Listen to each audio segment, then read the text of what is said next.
Hi hello ನಮಸ್ಕಾರ. ನಾನು ನಿಮ್ಮ ಪ್ರೀತಿಯ ಪ್ರಶಾಂತ್. ನಾವಿವತ್ತು ಇರೋದು ರಕ್ತಪುರದಲ್ಲಿ, ಅಂದರೆ ಪಟ್ಟದಕಲ್ಲು. ಈಗಿನ ಹೆಸರು ಪಟ್ಟದಕಲ್ಲು. ಮುಂಚೆ ಇದನ್ನು ರಕ್ತಪುರ ಅಥವಾ ಪಟ್ಟದ ಕಿಸುವಳಲು ಅಂತ ಕರೀತಾ ಇದ್ರು. ರಕ್ತಪುರ ಅಂದರೆ ಕೆಂಪು ನಗರ ಅಂತ.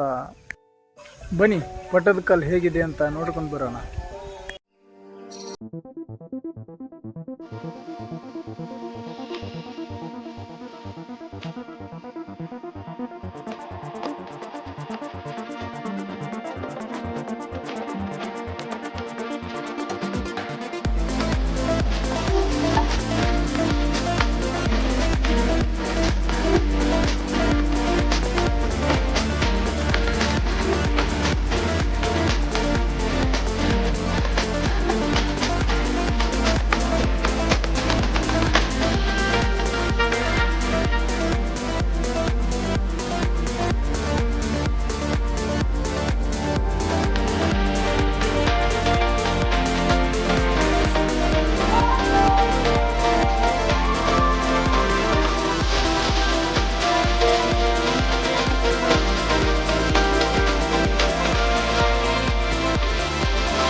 ಏಳು ಮತ್ತು 8ನೇ ಶತಮಾನಗಳಲ್ಲಿ ಇಲ್ಲಿಯ ದೇವಸ್ಥಾನಗಳನ್ನು ಮಲಪ್ರಭಾ ನದಿಯ ಪಶ್ಚಿಮ ದಂಡೆಯಲ್ಲಿ ನಿರ್ಮಿಸಲಾಗುತ್ತದೆ. ಇಲ್ಲಿ ಹರಿಯುವ ಮಲಪ್ರಭಾ ನದಿಯು ಉತ್ತರದಿಂದ ದಕ್ಷಿಣಕ್ಕೆ ಹರಿಯುತ್ತದೆ. ಈ ನದಿಯ ವಾಡಿಕೆ ಏನೆಂದರೆ, ರಾಜರುಗಳು ಉತ್ತರದಿಂದ ದಕ್ಷಿಣಕ್ಕೆ ಹರಿಯುವ ನದಿಯಲ್ಲಿ ಸ್ನಾನ ಮಾಡಿ ಪಟ್ಟಾಭಿಷೇಕವನ್ನು ಮಾಡಿಸಿಕೊಂಡ್ರೆ ಅವರಿಗೆ ಯುದ್ಧದಲ್ಲಿ ಪ್ರತಿ ಸಾರಿಯೂ ಕೂಡ ಜಯ ಗಳಿಸುತ್ತದೆ ಎಂಬ ನಂಬಿಕೆ ಇಲ್ಲಿಯ ರಾಜರಿಗೆ ವಾಡಿಕೆಯಾಗಿತ್ತು. ಬೆಳಗಾವಿ ಜಿಲ್ಲೆಯ ಕನಕುಂಬಿಯಲ್ಲಿ ಉಗಮವಾಗಿ ಪಟ್ಟದಕಲ್ಲು ಸೇರುವಷ್ಟರಲ್ಲಿ 1 ಕಿಲೋಮೀಟರ್ನಷ್ಟು ಅಂತರವಿರುವಾಗಲೇ ಇದು ಉತ್ತರದಿಂದ ದಕ್ಷಿಣಕ್ಕೆ ಹರಿಯುತ್ತದೆ. ಈ ನದಿಯು ಉತ್ತರದಿಂದ ದಕ್ಷಿಣಕ್ಕೆ ಹರಿಯುವಂತಹ ನದಿಯನ್ನು ಉತ್ತರ ವಾಹಿನಿ ಗಂಗಾ ಎಂದು ಹಿಂದೂ ಸಂಪ್ರದಾಯದ ಪ್ರಕಾರ ಕರೆಯುತ್ತಾರೆ.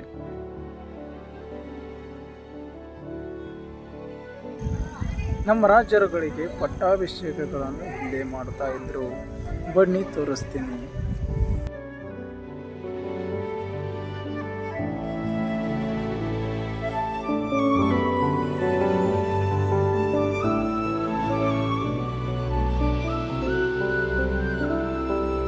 ಇಲ್ಲೇ ಪಟ್ಟಾಭಿಷೇಕವನ್ನು ಮುಂಚೆ ಮಾಡ್ತಾ ಇದ್ರು.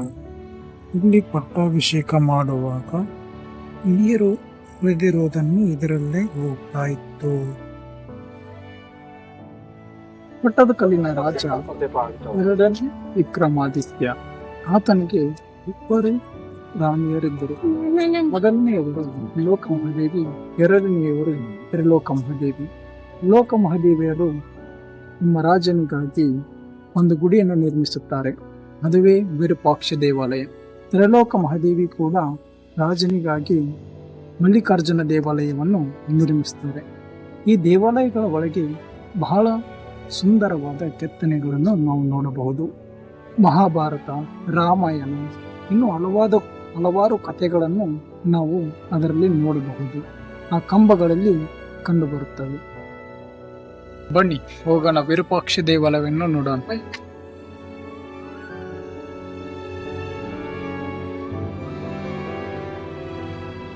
ವಿರೂಪಾಕ್ಷ ದೇವಾಲಯದಲ್ಲಿ ಎಷ್ಟು ಮಧುರವಾಗಿ ಕೆತ್ತನೆಯನ್ನು ಮಾಡಿದ್ದಾರೆಂದು ನೀವಿಲ್ಲಿ ನೋಡಬಹುದು.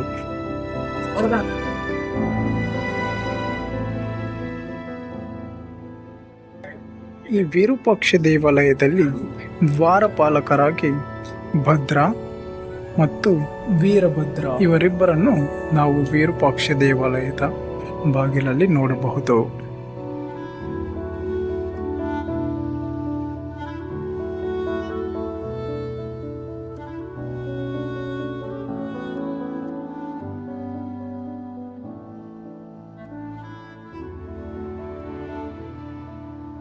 ಈ ವಿರೂಪಾಕ್ಷ ದೇವಾಲಯವನ್ನು ಕೆತ್ತನೆ ಮಾಡಿದವರು, ಅವರ ಹೆಸರನ್ನು ಇಲ್ಲಿ ಬರೆಯಲಾಗಿದೆ.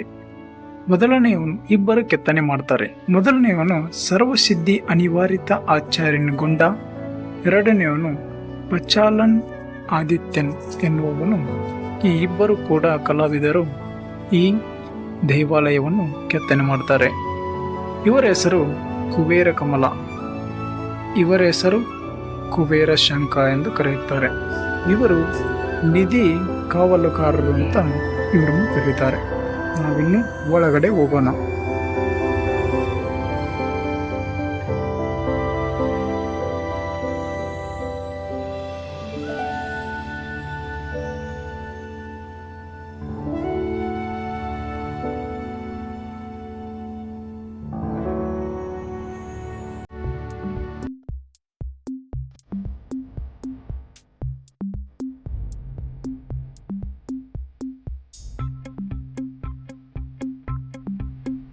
ಈ ಕಂಬದಲ್ಲಿ ನಾವು ಮಹಾಭಾರತವನ್ನು ನೋಡಬಹುದು. ಇದು ಪಾಂಡವರು ಮತ್ತು ಕೌರವರ ನಡುವೆ ಪಗಡೆ ಆಟದಲ್ಲಿ ಪಾಂಡವರು ಸೋಲ್ತಾರೆ.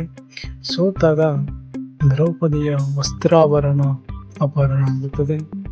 ಆಮೇಲೆ ಯುದ್ಧದಲ್ಲಿ ಭೀಷ್ಮ, ಇವರು ಭೀಷ್ಮ ರಾಜರು, ಗಂಗಾಪುತ್ರ ಭೀಷ್ಮ. ಇದು ಕೃಷ್ಣನು ಅರ್ಜುನನಿಗೆ ಯುದ್ಧದ ಬಗ್ಗೆ ಹೇಳ್ತಾ ಇರೋದು. ಅದಾದ್ಮೇಲೆ ಇದು ದುರ್ಯೋಧನ ಮತ್ತು ಭೀಮನ ಗದಾ ಯುದ್ಧ ಆಗಿ ದುರ್ಯೋಧನ ಸತ್ತು ಹೋಗ್ತಾನೆ. ಇದೆಲ್ಲವೂ ಕೂಡ ಒಂದೇ ಕಂಬದಲ್ಲಿ ಕೆತ್ತನೆ ಮಾಡಲಾಗುತ್ತೆ. ಯುದ್ಧದ ಚಿತ್ರಣಗಳನ್ನು ಸುಮಾರು ವರ್ಷಗಳಿಂದಲೇ ಇಲ್ಲಿಯ ಕಂಬಗಳಲ್ಲಿ ಚಿತ್ರಣಗಳನ್ನು ಮಾಡಲಾಗಿದೆ.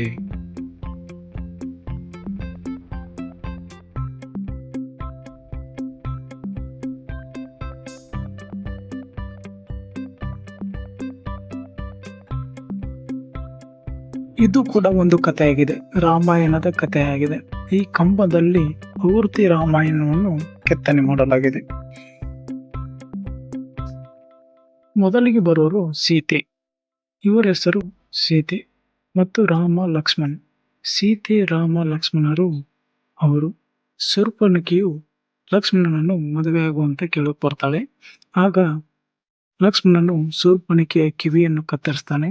ಆಕೆ ಹೋಗಿ ರಾವಣನಿಗೆ ತಿಳಿಸ್ತಾಳೆ. ತಿಳಿಸಿದಾಗ ರಾವಣ ಬಂದು ಲಕ್ಷ್ಮಣ ಮತ್ತು ರಾಮ ಲಕ್ಷ್ಮಣರ ಜೊತೆಗೆ ರಾವಣನ ಯುದ್ಧ ಶುರುವಾಗುತ್ತೆ. ಆಗ ಸೀತೆಗಾಗಿ ಜಿಂಕೆಯನ್ನು ತರಲು ಹೋಗ್ತಾನೆ ರಾಮ. ಜಿಂಕೆಯನ್ನು ತರಲು ಹೋದಾಗ ಇಲ್ಲಿ ಸೀತೆಗಾಗಿ ಒಂದು ಸರ್ಕಲ್ ಹಾಕಿರ್ತಾರೆ. ಅದನ್ನ ದಾಟಿ ಬರಬಾರ್ದು ನೀನು ಅಂತ ಹೇಳಿರ್ತಾರೆ. ಆದರೆ ಸೀತೆ ರಾವಣ ಭಿಕ್ಷೆ ರೂಪದಲ್ಲಿ ಬಂದಾಗ ಸೀತೆಯನ್ನು ದಾಟಿಕೊಂಡು ಆಕೆಯನ್ನು ಅಪಹರಣ ಮಾಡ್ತಾನೆ. ಇದು ಪುಷ್ಪಕ ವಿಮಾನ. ಅದರಲ್ಲಿ ಕರ್ಕೊಂಡು ಹೋಗ್ಬೇಕಾದ್ರೆ ಜಟಾಯು ಪಕ್ಷಿ ಬರುತ್ತೆ. ಆ ಜಟಾಯು ಪಕ್ಷಿಯ ರೆಕ್ಕೆಯನ್ನು ಕತ್ತರಿಸ್ತಾನೆ. ಅದು ಬಂದು ರಾಮನಿಗೆ ತಿಳಿಸಿ ಸತ್ತು ಹೋಗುತ್ತೆ. ಇದು ಕೂಡ ಸೀತೆ ಮತ್ತು ರಾಮ ಅಂತ ಪೂಜಿಸ್ತಾರೆ.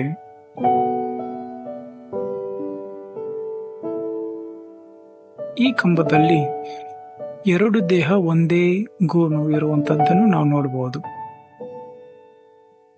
ಒಂದ್ ಸೈಡ್ ಮುಚ್ಚಿದ್ರೆ ಇಲ್ಲಿ ನಂದಿ ಕಾಣುತ್ತೆ, ಒಂದ್ ಸೈಡ್ ಮುಚ್ಚಬೇಕು, ನಂದಿ ಕಾಣುತ್ತೆ. ಈ ಸೈಡ್ ಮುಚ್ಚಿದ್ರೆ ಎಲಿಫೆಂಟ್ ಕಾಣುತ್ತೆ. ಇದು ಒಂದೇ ಚಿತ್ರದ ಎರಡು ಭಾಗಗಳನ್ನು ನಾವು ನೋಡಬಹುದು. ಇದು ಕೂಡ ಪ್ರತಿಯೊಂದು ಕಥೆಗಳನ್ನು ಸೂಚಿಸುತ್ತೆ. ಆದರೆ ಕೆಲವೊಂದಿಷ್ಟು ಕಥೆಗಳು ಮಾತ್ರ ನನಗೆ ಗೊತ್ತಿರುವುದು. ಈ ಕತೆ ಸಮುದ್ರ ಮಂಥನ ಮಾಡುವುದು.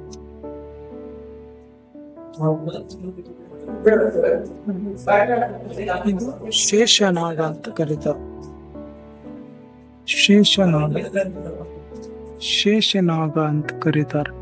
ಸಮುದ್ರ ಮಂಥನ ಮಾಡುವ ಕತೆ. ದೇವತೆಗಳು ಅಮೃತ ಕುಡಿದು ಅಮರರಾಗ್ತಾರೆ.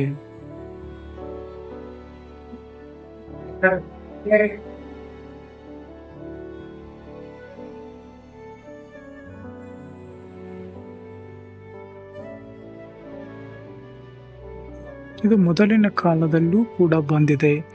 ಇದು ಸ್ಕರ್ಟ್ ಅಂತಾರಲ್ಲ, ಹಾಕೊಂಡಿರೋದು ಸ್ಕರ್ಟ್. ಇದು ವೆನಿಟಿ ಬಾಗ್.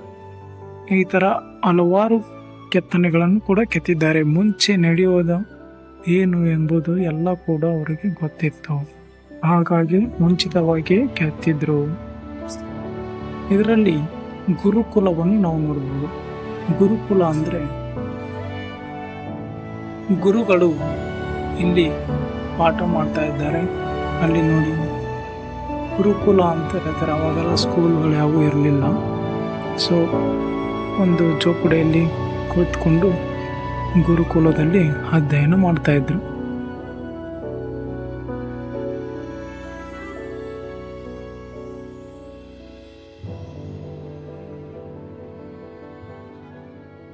ಹಾಗೆ ಇದು ಕಾಳಿಕಾ ದೇವಿ ಅಂತ ಕರೀತಾರೆ. ಇಲ್ಲಿ ಎಣ್ಣೆ ಪೂಜೆ ಎಲ್ಲ ಮಾಡಿ ಹಾಳು ಮಾಡ್ತಾರಂತ ಇದನ್ನು ಕಿಲಿ ಹಾಕಲಾಗಿದೆ.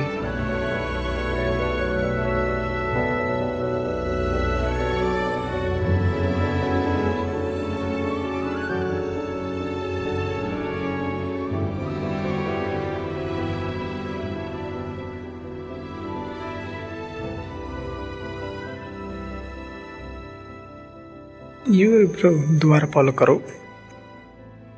ಇವರು ಗಂಗಾ ನದಿ, ಯಮುನಾ ನದಿ ಅಂತ ಕರೀತಾರೆ. ಇವರನ್ನು ಯಾಕೆ ಬಾಗಿಲಿಗೆ ಕೆತ್ತಿದ್ದಾರೆ ಅಂದರೆ, ಯಾರಾದರೂ ಸ್ನಾನ ಮಾಡದೆ ಬಂದರೆ ಇವರನ್ನು ನೋಡಿದರೆ ಇವರಷ್ಟೇ ಶುದ್ಧವಾಗಿರ್ತಾರೆ ಎಂಬ ನಂಬಿಕೆ ಆಗಿನ ಕಾಲದ ಶಿಲ್ಪಿಗಳಿಗಿತ್ತು. ಆದ್ದರಿಂದ ಇಲ್ಲಿ ಕೆತ್ತನೆ ಮಾಡಲಾಗಿದೆ.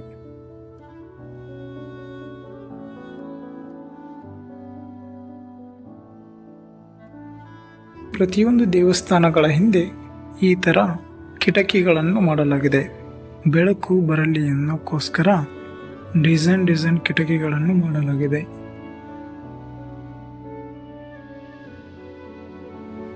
ಸುಮಾರು ವರ್ಷಗಳಿಂದ ಇಲ್ಲಿ ಕೆತ್ತಿರುವಂಥ ಕಲೆಗಳನ್ನು ಇವರು ಚಿತ್ರೀಕರಿಸುತ್ತಿದ್ದಾರೆ.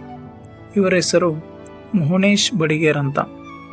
ಸುಮಾರು ವರ್ಷಗಳಿಂದ ಈ ಚಿತ್ರಣವನ್ನು ಬರೆಯುತ್ತಿದ್ದಾರೆ. ಅದು ಕೇವಲ ತಮ್ಮ ಎಡಗೈಯಿಂದ ಬರಿತಾ ಇದ್ದಾರೆ. ನಾವು ಬಲಗೈಯಿಂದಲೂ ಕೂಡ ಬರೆಯಲು ಸಾಧ್ಯವಾಗುವುದಿಲ್ಲ. ಅವರು ಚಿತ್ರಿಸಿದ ಕೆಲವೊಂದು ಚಿತ್ರಗಳು ಇಲ್ಲಿದೆ. ಅವರೇ ಸ್ವತಃ ಪೆನ್ನಿನಿಂದ ಚಿತ್ರಿಸಿರುವಂತಹ ಚಿತ್ರಕಲೆಗಳಿವು. ಎಷ್ಟು ಮಧುರವಾಗಿದ್ದಾವೆ, ನೀವೇ ನೋಡಿ.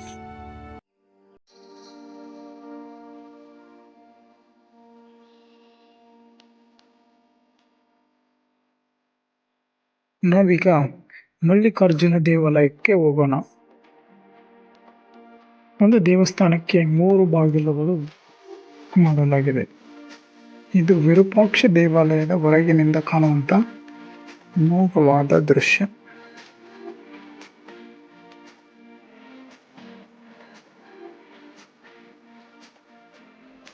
ಇಲ್ಲಿ ಶಿವನು ನೃತ್ಯ ಮಾಡುವಂತ ದೃಶ್ಯ ನೀವು ನೋಡ್ಬೋದು, ಯಾವ ರೀತಿಯಾಗಿ ನೃತ್ಯ ಮಾಡ್ತಾ ಇದ್ದಾರಂತ.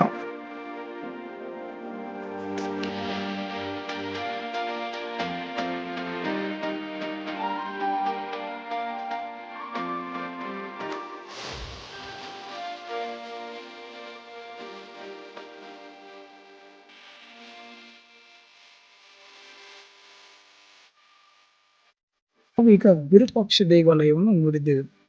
ಈಗ ಈ ದೇವಾಲಯವನ್ನು ಲೋಕ ಮಹಾದೇವಿಯರು ನಿರ್ಮಿಸಿದರು.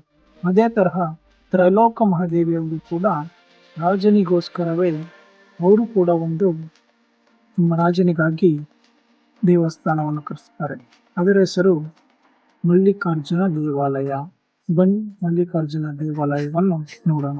ಇವೆರಡು ಕೂಡ ದೇವಾಲಯಗಳು ವಿಶ್ವ ಪಾರಂಪರಿಕ ತಾಣ ಎಂದು ಘೋಷಣೆ ಮಾಡಲಾಗಿದೆ.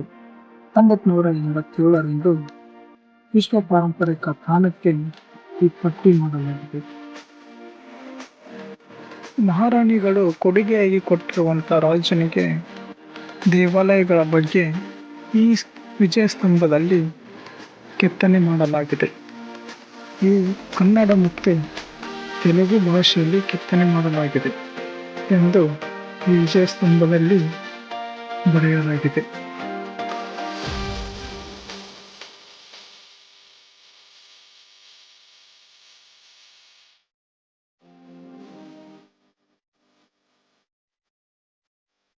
ಇದು ಮಲ್ಲಿಕಾರ್ಜುನ ದೇವಾಲಯಕ್ಕೆ ಹೋಗುವಂತಹ ದಾರಿ. ಪ್ರತಿಯೊಂದು ದೇವಾಲಯಗಳಲ್ಲಿ ಶಿವನಿಗೆ ಸಮರ್ಪಿತವಾಗಿವೆ.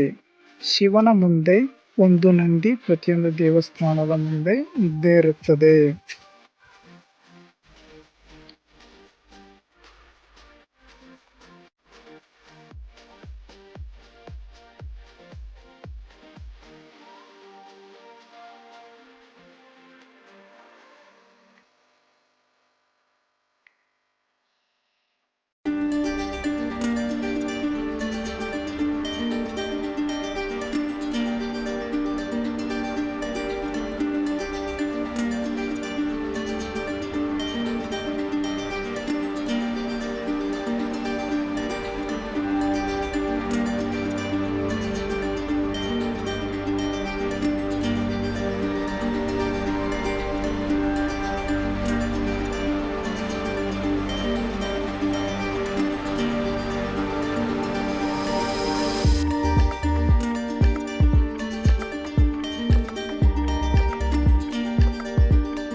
ಮಲ್ಲಿಕಾರ್ಜುನ ದೇವಾಲಯಗಳಲ್ಲಿ ಈ ಕೆತ್ತನೆಯನ್ನು ನಾವು ಮಧುರವಾಗಿ ನೋಡಬಹುದು.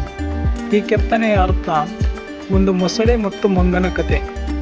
ನೀರಡೆ ಹಣ್ಣನ್ನು ತಿನ್ನಲು ಹೋದ ಮಂಗ, ನನ್ನ ಹೆಂಡತಿಗೆ ನೀನು ಬಹಳ ಇಷ್ಟವಾಗಿದ್ದೀಯಾ, ಬಾ ನನ್ನ ಮನೆಗೆ ಅಂತ ಮೊಸಳೆ ಕರೆದುಕೊಂಡು ಮಂಗನನ್ನು ಹೋಗುತ್ತೆ.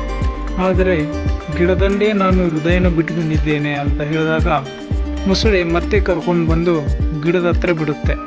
ಆಗ ಆ ಮಂಗ ತನ್ನ ಬುದ್ಧಿಶಕ್ತಿಯಿಂದ ಪಟ್ಟಣ ಗಿಡಕ್ಕೆ ಹಾರಿ ತನ್ನ ಜೀವನ ಉಳಿಸಿಕೊಳ್ಳುತ್ತೆ. ಆ ಕಥೆಯನ್ನು ಈ ಕಂಬದಲ್ಲಿ ಕೆತ್ತಲಾಗಿದೆ.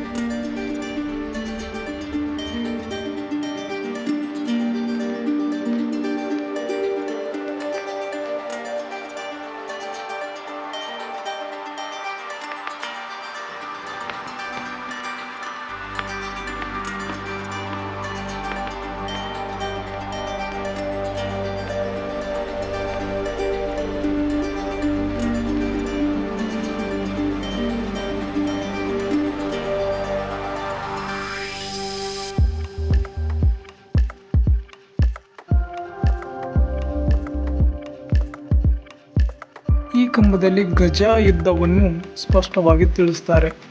ಅಂದರೆ ಆಗಿನ ಕಾಲದಲ್ಲಿ, ರಾಜರ ಕಾಲದಲ್ಲಿ ಗಜಗಳು ಯುದ್ಧವನ್ನು ಮಾಡ್ತಾ ಇರುವ ದೃಶ್ಯವನ್ನು ಇದರಲ್ಲಿ ಕೆತ್ತನೆ ಮಾಡಿ ನಮಗೆ ತೋರಿಸ್ತಾರೆ.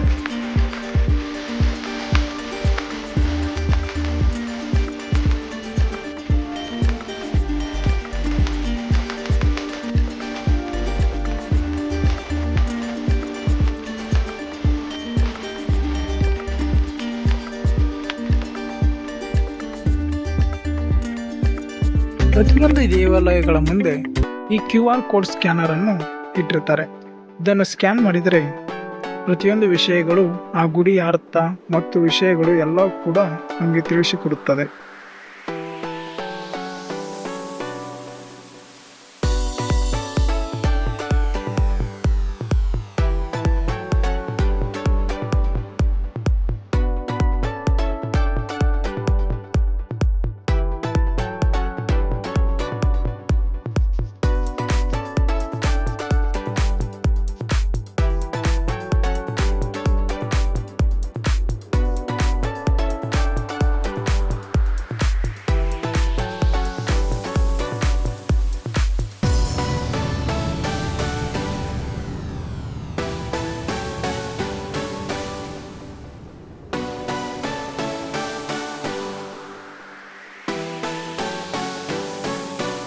ನಾವೀಗ ಮಲ್ಲಿಕಾರ್ಜುನ ದೇವಾಲಯವನ್ನು ನೋಡಿದ್ವಿ.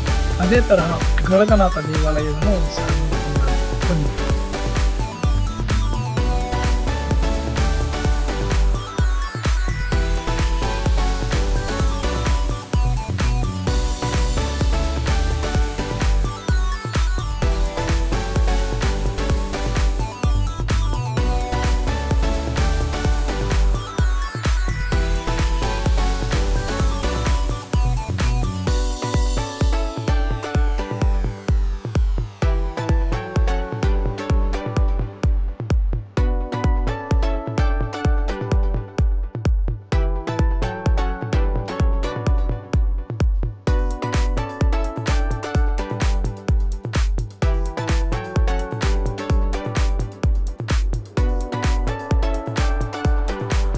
ಮಧ್ಯದಲ್ಲಿ ಶಿವಲಿಂಗ ಇದೆ.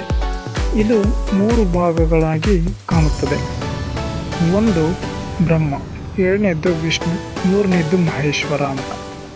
ಇದು 3ನೇದ್ದು ಮಹೇಶ್ವರ. ಈ ಹಲವಾರು ದೇವಾಲಯಗಳನ್ನು ನಿರ್ಮಿಸುವುದಕ್ಕೆ ಕಬ್ಬಿಣಗಳನ್ನು ಉಪಯೋಗಿಸ್ತಾ ಇದ್ರು ಅನ್ನುವುದನ್ನು ಸಾಕ್ಷಿಯಾಗಿ ತೋರಿಸ್ತಾ ಇದ್ದೇವೆ. ಇದೇ ತರಹ ಇನ್ನೊಂದು ಕಬ್ಬಿಣವನ್ನು ತೋರಿಸ್ತೀನಿ. ಇಲ್ಲಿ ಕಂಬಗಳನ್ನು ಇಡೋಕ್ಕೋಸ್ಕರ ಕಬ್ಬಿಣವನ್ನು ಹಾಕ್ತಾ ಇದ್ದವು.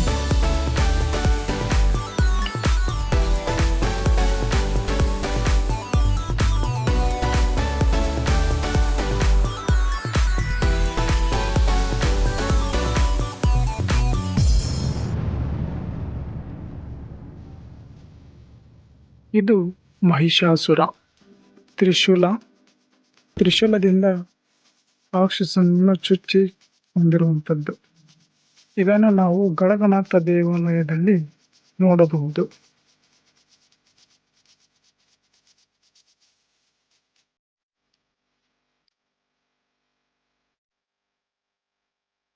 ಧನ್ಯವಾದಗಳು. ಇಂಥದ್ದೇ ಇಂಟ್ರೆಸ್ಟಿಂಗ್ ವಿಡಿಯೋಗಳಿಗಾಗಿ ನನ್ನನ್ನು ಸಬ್ಸ್ಕ್ರೈಬ್ ಮಾಡಿ, ಲೈಕ್ ಮಾಡಿ, ಇದನ್ನು ಆದಷ್ಟು ಜನರಿಗೆ ಶೇರ್ ಮಾಡಿ. Thank you for watching.